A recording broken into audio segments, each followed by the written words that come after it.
Bueno, hoy quiero hablar sobre qué es la filosofía, la visión que yo tengo sobre la filosofía.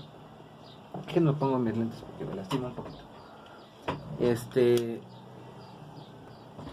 la filosofía. Originalmente en la facultad, pues no te dicen qué es. De hecho, creo que es un tema que ni se toca, aunque sería el principal que se debería de tocar. Uno va aprendiendo qué es la filosofía y que tiene pues, muchas caras, vamos a llamarle que tiene muchas máscaras, así como todas las cosas. Si nos remitimos al término etimológico que se puede ver en cualquier lugar, filos es pues, amor o amante, amigo, y sabiduría, perdón, Sofía, pues, sabiduría, ¿no? Amor por la sabiduría, el amante de la sabiduría. ¿Será cierto? Amar la sabiduría. Vamos a verlo en términos más dinámicos para la vida. Yo la filosofía la veo como como si vamos a algo muy instrumentista, como una herramienta de destape, como un martillo, vaya, que tanto puede ayudar a crear como puede destruir, ¿eh?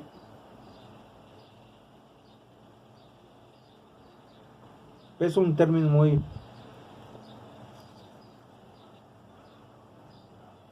pues muy instrumentista, como dije. Verlo como una herramienta. La filosofía también es destrucción. Y no es otra cosa más que destrucción de uno mismo. Por ahí se utiliza una palabra que la utiliza Derrida, que es deconstrucción. La deconstrucción, es decir, construir sobre lo ya construido.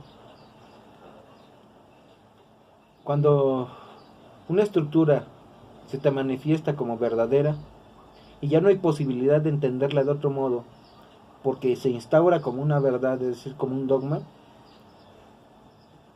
la deconstrucción sirve para poderla darle masazos, desarticularla, es decir, desarmar y volver a armar, pero con una configuración nueva. Es como si este escritorio lo desarmo, lo deconstruyo y construyo con él otro mueble totalmente distinto. Y a lo mejor está más funcional que el que originalmente los de fábrica pensaron para que fuera esta materia prima o esta mano de obra así, construida. Y la filosofía mmm, tiende mucho a construir. Lo principal que creo que la filosofía deconstruye es al mismo individuo que la hace, que la genere, decía el filósofo. La filosofía en esos términos es también rebeldía, es transgredir límites. Yo una vez en clase utilicé el término de violación. Es una violación, totalmente, pero no una violación en términos sensuales. Es una violación de parámetros, es de transgredir límites, es una violación. Es una violación mental. Es cuando dejas que el otro, con sus estructuras, penetre tu mismidad y la aniquila. ¿Por qué? Porque la convierte en otredad. Y eso es muy fuerte. Vaya, es como una especie de imposición también. O más bien es como una especie de señalamiento sobre lo que adoleces y sobre lo que tienes que reconstruirte. Por eso se le llama deconstrucción. Y eso es algo íntimo, es algo individual, es algo que en esencia no se puede compartir con nadie. Por eso no se puede enseñar como tal filosofía. Y aquí vendría esa otra problemática, otra temática que es, ¿se puede aprender o enseñar filosofía? Enseñar creo que no. Se puede enseñar a filosofar, pero filosofía no. Porque cada quien toma la filosofía desde la rama desde la que cada cual está predispuesto para tomarla. Y sin embargo, al tomarla, uno se empieza a deconstruir haciendo filosofía y la renueva, tanto para Si tomamos una estructura bien o mal, tanto para bien o para el mal, o bien, sin utilizar esa estructura bien y mal, esa dualidad, simplemente la toma y la hace distinta, es decir, la reconstituye. Heráclito decía que todo fluye, también la filosofía. La filosofía es fluir con uno mismo, desde el uno mismo, rehacernos, reinventarnos, reconstruirnos. En ese sentido, la filosofía no tiene nada de utilitario, porque no sirve para nada. Bien dicen que la filosofía es inútil.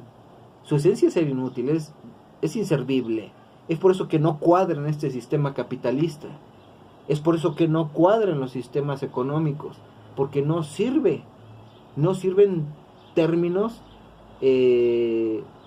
instrumentalistas, que tenga una utilidad como cual, así como un ingeniero tiene como utilidad generar a lo mejor algún instrumento, alguna herramienta, algún mecanismo o máquina nueva, porque a final de cuentas en eso desemboca una ingeniería que tiene sus principios y fundamentos, pero que se puede observar, se puede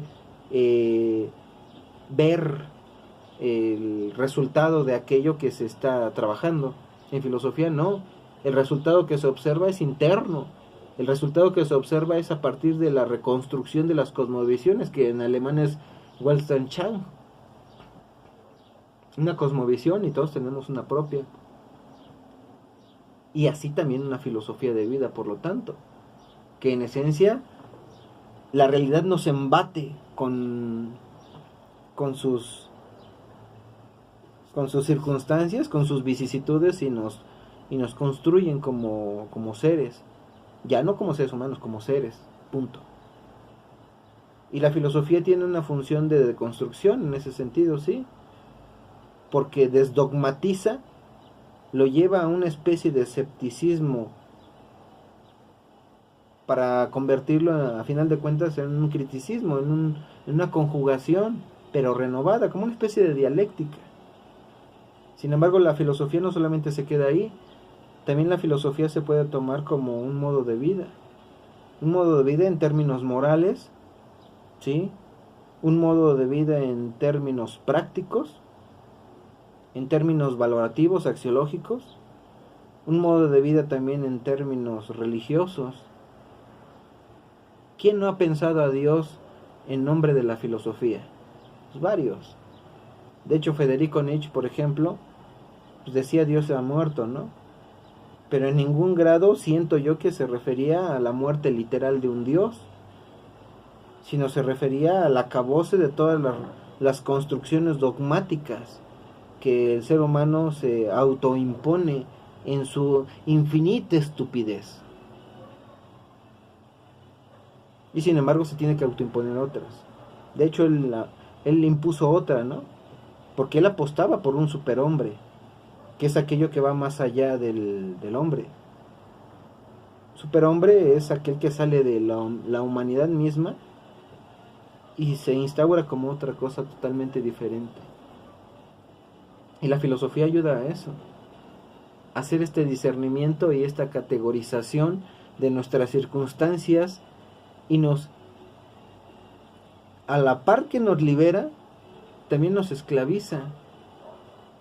Por ahí también se había mencionado, ahorita se me fue el dato de este pensador, que menciona que esta liberación pues es nuestra esclavitud, es decir, no somos libres de liberarnos. Creo que fue Jean-Paul Sartre, si no me recuerdo. No somos libres de liberarnos. Es decir, no somos libres de no elegir ser libres. Vaya, está cabrón eso, ¿no? Y la filosofía tiene esa funcionalidad. Puede ser un modo de vida, puede ser un hobby, puede ser un trabajo, puede ser un pensamiento también, un pensamiento puede ser filosofía en sí mismo. Por ejemplo, la existencia. El sentido de la existencia que se creó con Kierkegaard, que se reconoce como el padre del existencialismo, es básicamente comprimir la filosofía y condonarla al individuo. Y entonces el individuo se vuelve filosofía como tal. Y la filosofía en ese sentido como que se desfasa, se se confunde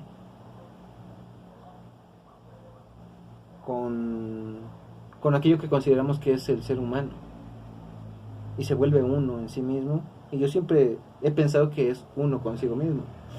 Ahora, en otros términos, siendo un poquito más rigurosos, la filosofía, si lo vemos desde la perspectiva de la definición real que se toma, que hay muchísimas de filosofía, pues voy a tomar esta que es más académica, que dice que la filosofía es la ciencia o disciplina que estudia racionalmente todas las cosas. O bien, a ver, reconstruyo otra vez la definición. La filosofía es la ciencia o disciplina que estudia todas las cosas por sus últimas causas a la luz natural de la razón. Pero la filosofía no nada más llega hasta ahí, porque también me atrevería a decir que la filosofía es aquello que rebasa lo racional. Ojo, dirán, pero es que uno de los cúlmines de la filosofía es que sea racional. ¿Quién dijo? Es decir, al decir eso estás dogmatizando otra vez la filosofía. Hay una cierta apuesta, una cierta tendencia a pensar de que la filosofía también puede ser esa radicalidad en el que destrona a la razón, pero no cambiándolo por los sentidos, sino por lo irracional. Tampoco a lo mejor en el sentido de Nietzsche, es decir, por lo animal, sino por aquello que no es ni animal, ni racional, ni sentimental, ni espiritual, ni óntico, sino todo lo contrario. ¿Qué será? No sé. Pero esas libertades da la filosofía. Vaya, se juguetea en este libertinaje del pensamiento. Porque sin embargo el pensamiento es lo que otra vez vuelve a constreñir a la filosofía en la razón. Porque lamentablemente nuestra condición como seres humanos es jamás desapegarnos de esta maldita y estúpida condición de pensar. ¿Tenemos la necesidad de pensar? No. Tenemos la necedad de pensar. Y de pensar el pensamiento para seguirlo pensando. Y no salimos de esa estructura banal. Será grande el filósofo aquel que en algún momento llegue a desembarazarse del pensamiento y liberarse. Algo a lo mejor quizá pretendió Kierkegaard con apostarle a la fe.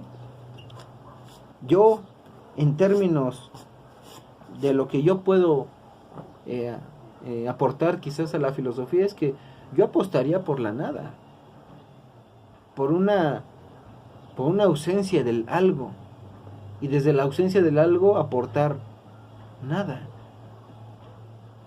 Y a lo mejor dirán, pues ya lo estoy haciendo, no estoy aportando nada. No en ese término tan simplista, sino en una manifestación de que la nada no es necesariamente lo que la palabra literal nada significa, en términos de que hay un algo y que su contrario es una nada. Una nada como un fenómeno, el que avisa, el que da un llamamiento a lo incognoscible para que se conozca, para que salga a la luz de la razón. Y sin embargo, cuando saliera a la luz de la razón, estaríamos haciendo lo propio, pero de la razón misma. El chiste de esto es que nunca salga a la luz de la razón, porque no es el parámetro objetivo ni subjetivo de medición que le podría dar cierta estabilidad, cierta magnitud, volumen, que le pueda dar masa, que le pueda dar sentido a una nada. Nada más vean hasta dónde llega la filosofía, ¿no? Hasta dónde puede uno pensar, llámela tú, pendejadas, ¿no? Estupideces. Da coraje no poder salir de muchas situaciones, pero no es porque no se puede, es porque uno como individuo está limitado en muchas vertientes. Por ejemplo, yo subo la mano y sale del video, ¿no? Y vuelve a entrar, porque entra en parámetros de la luz, de lo que capta, el obturador de la cámara, etcétera. Y afuera aquí ya no está. Aquí está, yo lo veo. Pero lo veo en función de que yo no lo veo a través de la pantalla que tú estás observando, sino en función de esta realidad que es para mí inminente y trascendente para ti, porque tú no lo ves. Es más, para ti sería absurdo pensar qué estoy haciendo con mi mano acá arriba. La filosofía ayuda a eso, a tratar de interpretar. En ese sentido, la apuesta de Nietzsche de que todo es interpretación y que no hay hechos, pues es muy acertada. ¿Eso detonaría a caer en una especie de relativismo? Pues a lo mejor sí. ¿Y qué tendría de malo? ¿Por qué la necesidad de ir a una universalidad de las cosas? Habría que reprocharle a Sócrates el por qué querer buscar una verdad universal. Por algo Martin Heidegger en algún momento decía que el problema de la filosofía ya no era la verdad, sino el lenguaje. Porque se apostaba por aquello que codifica la verdad y que sin embargo imposibilita el poder mostrar todo el sentido de verdad que la verdad misma tiene, y por lo cual el problema es el lenguaje, porque no hay posibilidad en esa codificación de manifestar todo aquello que está contenido en la verdad de las cosas. Entonces, de nada me sirve que yo conozca una verdad si no puedo expresarla de manera manifiesta, clara, precisa y contundente, tal y cual es la cosa en sí misma. Y solamente está limitado por los umbrales del lenguaje. Y luego algunos apuestan al metalenguaje, ¿no? Los lingüistas. Y es jugar otra vez al infinito y más allá. La filosofía en este entendido, más allá de lo que te pueden enseñar en la academia, es un modo de vida para mí. Es un modo en el que me ha ayudado a liberarme en mi esclavitud y esclavizarme en mi libertad. Es una carga pesada, duele. Es una ausencia del todo, es sentirse solo en la compañía de todos. Es sentirse morir en vida y estar vivo en la muerte. Y vas a decir, está diciendo palabras sin sentido. Quizás. Como a cada quien le toca y le cae la filosofía tal cual es su realidad, a mí me cayó así. Habrá quienes le caiga la filosofía más estructurada quizás, pero a mí me tocó vivir la filosofía desde la perspectiva que te estoy platicando. Yo así la comprendí, yo así lo entendí, y parece que para mí es la correcta. ¿Relativismo? Sí. ¿Quién dijo que hay que apostar por una universalidad? Yo estoy totalmente de acuerdo en la universalidad. Oye, pero estás actuando relativamente, o tienes posturas relativas. ¿Y qué? ¿Qué no es interpretación? ¿Qué no acabo de decir que la filosofía es transgresión, rebeldía? ¿Dónde está la norma que dice que uno no puede ir de punto A a punto B y de B a A, diciendo que no, que siendo A es B y que B es A? Pues la lógica, sí. Y la lógica que no es otra estructura que también hay que deconstruir. Ojo, cuando uno deconstruye algo, por lo regular, a menos que seas de una mente muy aguzada, pues te pierdes. Yo no voy a decir que no me pierdo, al contrario, hay que embriagarnos en la filosofía y perdernos en ella misma. En suma, la filosofía, si tú quisieras dar una respuesta cuando te preguntaran y acompañas lo que yo pienso, la filosofía es rebeldía, es transgresión de límites, y de los límites que se autoimpone también la misma filosofía. Es decir, es objeto de estudio y herramienta de tanto de construcción como de destrucción de sí misma. En ese sentido, casi hasta se podría divinizar a la misma filosofía. Pero no quiero llegar allá, a esos lugares, porque ya mucha gente lo ha hecho, y no es mi intención. Si la filosofía es sabiduría, ¿sabiduría de qué? ¿De vida? No, esa sabiduría se aplica en la vida, por lo tanto la sabiduría no es vida, sino es como que algo que ayuda a un vivir bien. Y entonces llegan los términos del bien y del mal. La filosofía como tal, en este caso, no es otra cosa, en términos de sabiduría, no es otra cosa que vivir bien. Eso también es un paradigma dogmático. El bien y el mal. Vivir bien, ¿para qué quiero vivir bien? ¿Para qué quiero vivir mal? No solamente lo que quiere el hombre es vivir. Y ya. tan. Por eso se busca la inmortalidad. No necesariamente biológica, social. Buscamos tener amigos que nos recuerden, buscamos sacarnos fotos, grabarnos en video para perpetuarnos, porque lo que nos interesa es vivir, y no vivir nada más, sino vivir eternamente. La filosofía es eternidad, es una búsqueda constante de la eternidad. Cuando tú manifiestas una palabra a alguien con o sin la intención de perpetuarte, te estás perpetuando en el otro. ¿Por qué? Porque hay cierta intencionalidad de ti para que vayas, corras y te refugies en el otro. Hay entonces una necesidad de perpetuación. Si no, entonces no dialogaríamos, no hablaríamos. No haríamos escritos, ni libros. Ni yo estaría haciendo esta transmisión si no tuviera necesidad de perpetuarse. Y tan la necesidad hay de perpetuarse que marca bien la filosofía, que tú que estás viendo esto tienes la necesidad de perpetuarte al querer conocer un poquito más o curiosear algo más que te ayude en esta perpetuación. ¿De qué? De ti para ti mismo, para con el otro. ¿Por qué? Porque si hay una diferencia bien marcada entre aquel que es curioso y conoce más, aquel que no lo hace, porque el que no lo hace simplemente está muerto, ya no se perpetúa, ya no tiene posibilidad de nada. Ojo, desde la óptica en la que un vivo lo dice, ¿no? En este caso yo. La filosofía en suma es transgresión, rompimiento de límites y perpetuación de aquello que subyace y que a veces uno oculta en la realidad. En fin, pues vamos a dejar hasta aquí el video. Vamos a ver qué se me ocurre para el día de mañana. La filosofía sin más. Por una filosofía de vida y una vida con filosofía. ¿A dónde vas cuando dices que vas?